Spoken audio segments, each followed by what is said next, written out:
खाइबा परे खाइले खाद्य हजम न होइतिले खाइले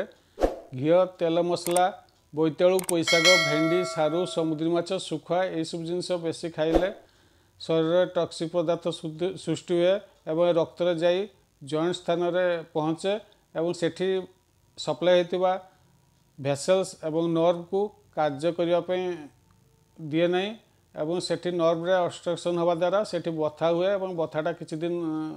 रहिला परे सेठी मेटाबॉलिज्म ठीक हुए नहीं एवं सेठी से फ्लूइड जॉइंट रे थिबा फ्लूइड बढ़े एवं फुला हुए। यह एक ऑटोइम्यून रोग एवं यह बेसी दिन रहिला हार्ट को एफेक्ट करे। जदि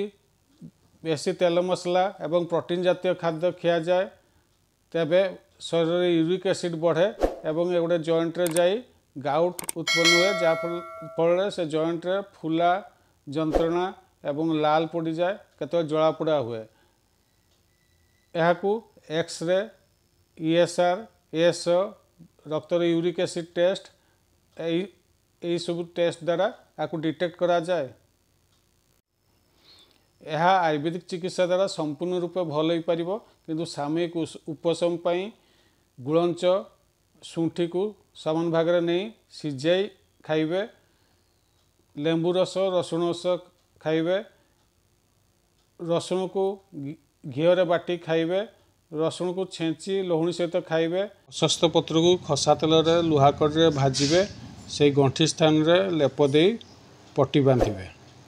रसुण शुंठी बेगुनिया पत्र समान परिमाण नहीं ताकू 4 गुण पानी रे सिझेबे 1 गुण रहिले ताकू 25 ml करी खाइबे एवं से स्थान रे महानारायण तेल संध्यावाद्य तेल आई फ्लाम रुमा ऑयल